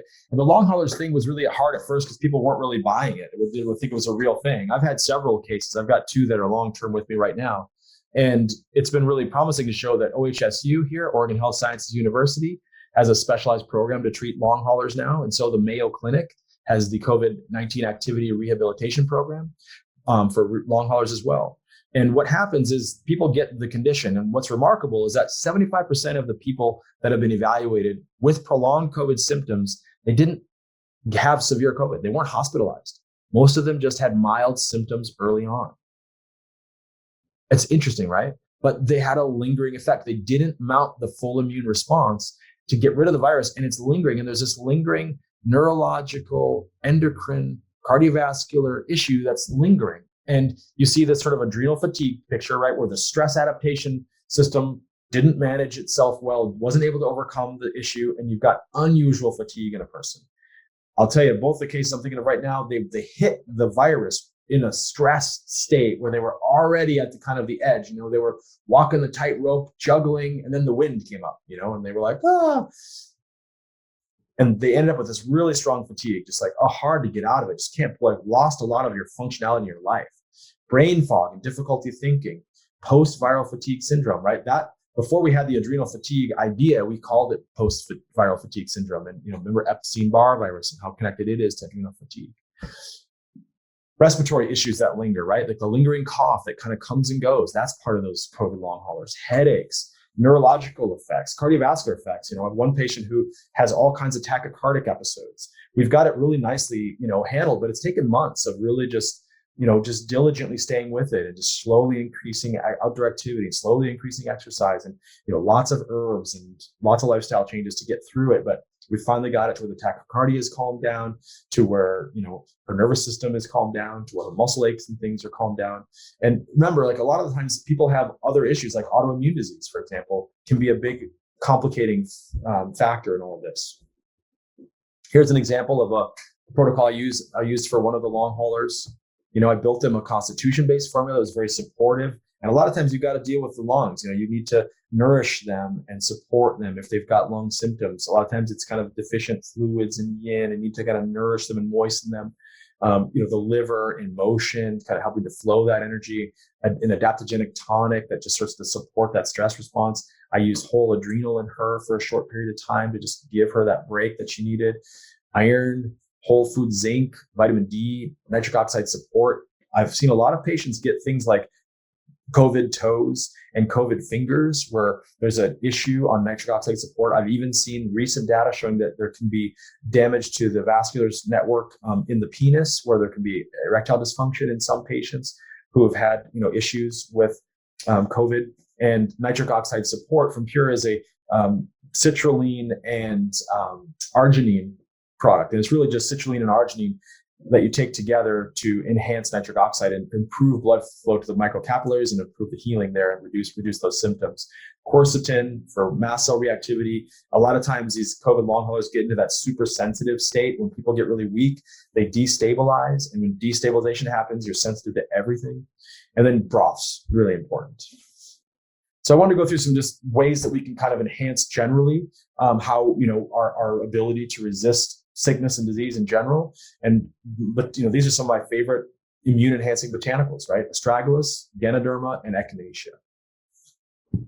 So medicinal mushrooms, Ganoderma being the chief one here, strengthen the body, remove toxins. These are bioremediators. They remove toxicity from the environment in the ecosystem, and they do the same thing in our bodies. Cordyceps is a great one. It's very tonifying. Tonifies the kidneys, nourishes the lungs. Ganoderma also can calm the spirit, nourish the blood, tonify while it's resolving dampness, clearing away issues, turbidity. And Poriococcus drains turbid dampness, soothes the nerves. Here's Ganoderma. That's Jeff Chilton's crop, one of them. 2,000 years of historical data. So many benefits, right? Tonifying and clearing away toxicity. One of the things I always think about with these mushrooms is that if you can use them on the regular basis to just keep clearing away the turbidity, the dampness, the stickiness, the cloudiness in our whole network, that the immune system is going to function that much better. Everything's going to be much more clear. The vision of what is self and non-self becomes a lot easier to see. So of course, beta glucans, one of the main components we study inside of the medicinal mushrooms, have been shown to be protective against the flu virus. Right? Increase immune host defenses, activate white blood cells, which can in turn recognize viruses, tumor cells, speed up recovery. So it's really interesting that you'll see that these beta glucans will actually interact with the immune cell to initiate this immune responsiveness. And I'll show you on this next slide, the receptor there, these receptors on the macrophage, for example, interact with the beta glucan that signals an activation of the macrophage to go out and find pathogens. And it also stimulates more communication and connectivity. It's like increasing the surveillance network. Echinacea is similar, right? It has some polysaccharides in it, but it's also got a lot of these alkyl amides in it, which are really interesting. And it boosts IL-2 and interferon alpha, those big innate response things. So it's a really great preventive. I use echinacea as a tonic for preventing conditions rather than treatment for them. It also decreases Tregs, and Tregs downregulate immune function. So it helps the body by relieving some of that downward pressure and letting the body really defend itself. Echinacea is one of the most incredible, immune support herbs out there. It really is. Here's a great study, a meta-analysis of randomized controlled trials, right? Reduce the risk of recurrent respiratory tract infections by 50%. 6 trials, 2,458 participants. 3 studies found that individuals with higher susceptibility, stress, or a state of immunological weakness had significant benefit. Licorice. This is an herb I mentioned because it's in a lot of formulas, and it's just such a great harmonizer. It harmonizes the digestion, improves adrenal function by helping to convert cortisol to cortisone on demand. It preserves cortisone in the body by reducing the 11-beta steroid dehydrogenase enzyme activity. It's not a soloist, but it's a harmonizer. Synergizes with other agents. And you need the glycyrrhizin, the glycyrrhetinic acid. You got to have that in there for its big physiological effects. You can't use deglycyrrhizinated licorice extract. That's just a demulcent. Andrographis is another herb that's got a lot of attention, and Thailand approved andrographis as an herbal treatment for COVID-19 this year, right? It was shown to inhibit some of the proteases that were involved in the covalent linkage in SARS-CoV. Andrographis is a really beautiful plant. It's got a lot of great antiviral activity. It's been used in Chinese medicine for all kinds of viral infections. It's cold and bitter, so it's, again, at those little deeper layers. I wouldn't use it at the outset. Although with some of these conditions that set in deep quickly, it can be a layer that's even included in with as you're moving into the deeper layers of the infection. One of the main compounds in andrographis is called andrographolide, and it's a diterpenoid, and it's got a lot of immunomodulatory effects. It increases cytotoxic T cells, phagocytic cells, and it's got some really good, promising, research and clinical experience so far for reducing COVID infections and for, the outcome of COVID patients. Resveratrol, I'm just going to mention, with MERS-CoV, it did really well. It's another one of those polyphenols from plants that's, a phytoalexin developed by plants in response to ecological pressures that does really wonderful things for our body. Here's my list of key immune-enhancing nutrients. Zinc, gotta have zinc. There's the dosing for you. Vitamin D. Test both forms of D. We don't want to do super physiological doses. I'm not into big doses of things. Just get the body optimized. Optimal zinc, optimal D. When you're in the optimal place, the body can adapt, and we want the body to adapt and adapt over time. Quercetin, combine it with nettle leaf and vitamin C. See some good dosing there. Vitamin C, 1 to 3 grams a day. Again, not huge doses. You're not trying to do this big dose of vitamin C. We're just doing enough to make sure the body has all the components it needs. Essential fatty acids, nutrient-rich vegetable or bone broths. I really like this. There's so much good nutrition there to help people. It's very digestible, absorbable, and assimilable, especially in people that are deficient. Can't go through a topic like this without talking about zinc. I'm sure most of you are familiar with zinc, but it is essential for virtually all the processes in the body. Without it, our immune system does not function. We have to take it in because we don't store it. And it's estimated that up to 45% of adults over 60 are zinc deficient. What does zinc do? Well, it has a powerful effect for reducing severe pneumonia, mortality associated with it. You can see here, it's just showing that zinc increases the effects of the immune system, increases the effectiveness of the immune system, especially in an aging population who's deficient. You can see here that zinc has been able to reduce the duration of colds, and really great in severe pneumonias. I'm just throwing a lot. There's so much data. And I want to mention that zinc ionophores are really important too. They're lipid-soluble molecules that help to transport ions across the cell membrane. And when you have zinc with ionophores, this is part of why you take it always in a whole food form. But when you combine it with other things that can help get it into the cell, especially quercetin, which is a zinc ionophore, and epidgalocatechin gallate from green tea, those are both zinc ionophores. And hydroxychloroquine, which was, kind of this remedy that had all this fame and kind of got questioned. There's other ones I'm not going to talk about, like ivermectin and niclosamide. I'm not going to go into all that stuff. There's a lot of different thoughts and theories, a lot of different data. And I think, again, different practitioners, different doctors using different tools with different patients is the important way to go. But these zinc ionophores, when taken with zinc, increase its efficacy a lot. And hydroxychloroquine is definitely a zinc ionophore. Get zinc into the tissues. This was a cool one here. You can see how the zinc ionophores work there on the left, helping zinc get into the cell.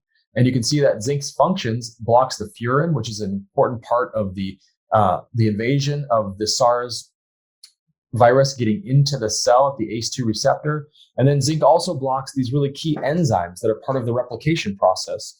So zinc has direct antiviral effects as well as supporting the immune function in many different areas. Low zinc levels are associated with severity of acute respiratory distress syndrome by new coronavirus. This was another study that people with really severe SARS-2 had a high prevalence of low zinc levels. It's just showing that, people at death who died of the disease, there's their zinc levels on the left. The control, there's the zinc levels there. So you can see zinc levels are really important, really important. I want to mention vitamin D because there was a bunch of research showed that people who were, closer to the equator had variations in their mortality. And it supports that, I'm not going to say vitamin D only, but just the having the sun in your life is really important. Vitamin D determines severity in COVID-19. This was back in May of 2020. There's been a lot of discussion about this. And vitamin D has a really promising role to play in health and medicine, but it's all about optimizing the levels. More D is not better. Not into the 20,000, 50,000 big boluses. Get in the sun. That's number one. And if you need vitamin D for help, then take some vitamin D and monitor your vitamin D levels. It's cheap and easy to do. Quercetin, I mentioned. Here's a great study on how well it does with the common cold. How does it work? Well, it has a lot of different effects. We always think of it as a mast cell stabilizer, but it also improves interferon and Th2 and Th1 balance in the body. So it really does a nice thing with helping the immune system function at its optimal level. It also inhibits viral infection. 5 main proposed mechanisms, right? Inhibits the virus' ability to infect cells, inhibits replication of infected cells, reduces infected cells' resistance to treatment, reduces virus-related hyperresponsiveness and inflammation from the cytokine storm, and inhibits viral-producing heat shock proteins. It's like amazing. I mean, it's really beautiful to see this flavonoid from plants that helps us. Here's just another look. More effective than cromolyn sodium, which is another mast cell stabilizer. It inhibits the histamine, IL-6, leukotrienes, and PGD2, which all are part of the inflammatory cascade. So regulating the cascade so it doesn't get out of control is really essential so the body can function, again, optimally. I want to mention melatonin, right? There's some good research on melatonin because when people have a good sleep and good circadian rhythm, it has a big effect on the immune system function. So you can use low doses of melatonin, especially for older people, if they're having trouble sleeping, if they just need a little bit of deep sleep. A lot of times that smaller dose, 1 to 3 milligrams, is really helpful. Not those like big therapeutic doses or super physiological doses like in cancer, but the regular kind of doses, 1 to 3 milligrams. N-acetylcysteine, people always ask, really great. It's a mucolytic agent, helps break up phlegm and mucus in the lungs, and it works well. 1,000 milligrams a day is a great dose. I wanted you to have this. These are my basic dietary and lifestyle prevention principles. Whole foods, fresh water, herb teas. These are a great list of foods for you guys to have. Exercise daily. And with exercise, remember, don't overdo it. Just do enough that you're still anabolic, that you're enhancing the blood flow and oxygenation, but not so much that you're getting weak afterwards. Good sleep, reduce the toxins, don't do the smoking and alcohol, and get fresh air. Open the windows. I'm in a stuffy room right now. I'm like, God, I got to open the window here. Functional foods, right? These are some of the functional foods. This is a great study. I just really liked what this team put together. Polyphenols, terpenes, flavonoids, all these functional foods that do a great job of really helping to prevent coronavirus by enhancing immune function. Foods with antiviral properties, fruits, vegetables, fermented foods, probiotics. I love this stuff, the fermented foods, especially olive oil, fish, nuts and seeds, herbs, roots, fungi, amino acids. All these things have been studied now and shown to have really powerful benefits in their role of enhancing immunological function. So we're talking about getting healthy again, right? Exercise specifically helps the body adapt in a dose-response relationship. Moderate exercise may contribute to reduced viral risk and enhance sleep. And lifestyle and appropriate nutrition with functional compounds may offer further antiviral approaches for public health. I think this is really important stuff for us to consider. I really don't want us to just all get vaccinated and then go back to being unhealthy. I'd rather see us get vaccinated if we need to, get natural immunity if we have that, if that's what happens to us, and then let's all get healthy and let's change the way we impact the environment. Let's change the way our bodies are. So this is my Jade Mountain acute viral prevention strategy. It's actually a prevention strategy. I guess that's a typo. But anyway, you can see here the jade screen, upright chia decoction, adaptogens, medicinal mushrooms. Don't get the mushrooms grown on grain, right? Make sure that they're whole mushrooms that are extracted with water and ethanol, prepared in their traditional extraction techniques. And there's some of my favorite mushrooms to do. Really great for long-term support. And then if you combine all that stuff with the nutrients that I showed you before, plus the stress reduction, getting good rest, exercising, get the sun, eliminate those dampness causing foods, sugar, dairy, bananas, ice cream, pizza, fruit juices, the sweet stuff, the sugary beverages, got to get that out. And then I included a couple of lists here of just really important foods and recipes for immune health. I'm not going to go through all of this, but I want you to have this. This is just great stuff. And I'll just mention that with the pears here, there's a classic Chinese remedy that you take pears and you bake them. You stuff them first with honey and ginger, orange slices, cinnamon stick, also the Job's tears, the yi ren, the pearl barley. Put that all in the middle and cook it down and just eat little bits of it. That can be really moistening to the lungs when that needs to happen. But it's really sweet too. So for a lot of people, it's not the right approach, but it can be really helpful in the right people who have that kind of lung yin, they need moistening. I love apple cider. There's an apple cider drink recipe here for you. Also wanted to dig into the lab test with you just a little bit. We're going to close up here in just a couple of minutes. Thanks for hanging in there a little longer for me. This talk was so hard to shrink down. I actually cut about 50 slides out of it to get to this talk. So thanks for bearing with me. In some patients, lactic acid dehydrogenase is elevated, and sometimes the liver enzymes, right? Lymphocytes could be low. Platelets can be low. Platelet to lymphocyte ratio can be relative. So you can have that low platelet with a low lymphocytes. You could have a little bit of elevated platelets, lymphocytes. It's good to look at that functional relationship because, with severe disease, the platelet to lymphocyte ratio with at the peak of platelets showed that people had more severe disease. And it has to do with that blood clotting issue, the coagulative effects of COVID. So looking at platelets is an important one.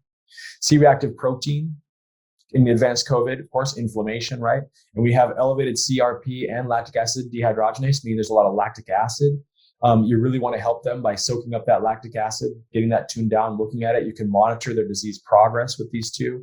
I have a long hauler who has a CRP elevation that's just been fluctuating over time, slowly getting it to go down, but it's just, there's still some triggering of little, inflammatory processes. Elevated D-dimer coagulation, that's a measure of the clotting. Like every time a D-dimer peptide shows up, it shows that the body broke down a clot. So that clotting connection with the cardiovascular issues with COVID, that's a good test to run.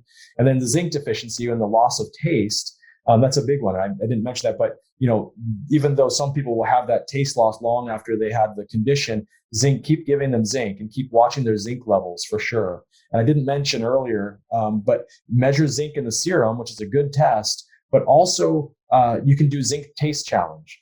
Have people take a tablespoon of water with 5 milligrams of liquid zinc in it, and you can get a response, whether they have a real sharp kind of battery acid taste, which means that they're replete in zinc, or they have no taste or a sweet taste, which means they're deficient. Selenium also, there's a lot of data on selenium being really helpful with viral infections. And so you can monitor serum selenium levels, although I think even better to do red blood cell levels. And then just right at the end here, I want to say that the blood type may matter. This was kind of a question, but there's been a lot of data. You can look at the data yourself, but it looks like people with blood group A have a higher risk of acquiring COVID-19 than people in blood group O, right? And that's just what we've seen with these studies that we have so far. Blood group O individuals were underrepresented amongst patients who required hospitalization for severe COVID. So not only getting it, but getting a more severe disease. Doesn't mean that if you're blood type O, you're like, oh, I'm protected, but just it's an interesting thing to note and consider with your patients.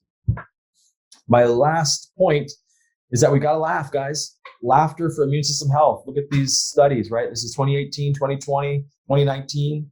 Laughter stimulates the body's organs by increasing oxygen intake to the heart, the lungs, the muscles, triggers the release of endorphins. It allows the stress response to vent off the excess stagnation, calms us down, relaxes our muscles, lowers our blood pressure, keeps our central nervous system calm so that our immune system can do its job. And considering that we're in this pandemic, we really need to be laughing because it increases immune cell function. It increases our infection fighting antibodies and improves our resistance to disease. It seems like a funny thing, and it is. Don't forget to laugh, everybody. I love this quote from Donnie. Now more than ever, we need more sunshine, fresh air, clean water, and to nourish our cells with powerful phytonutrients that strengthen our ability to adapt and thrive as we are exposed to stress, toxins, and virulent pathogens in our environment. Well, thanks, everyone. Really appreciate you all spending this time with me to go through all this. Many blessings. I hope you all have a wonderful summer ahead of you, and look forward to seeing you all in person as soon as we can. Bye, everyone.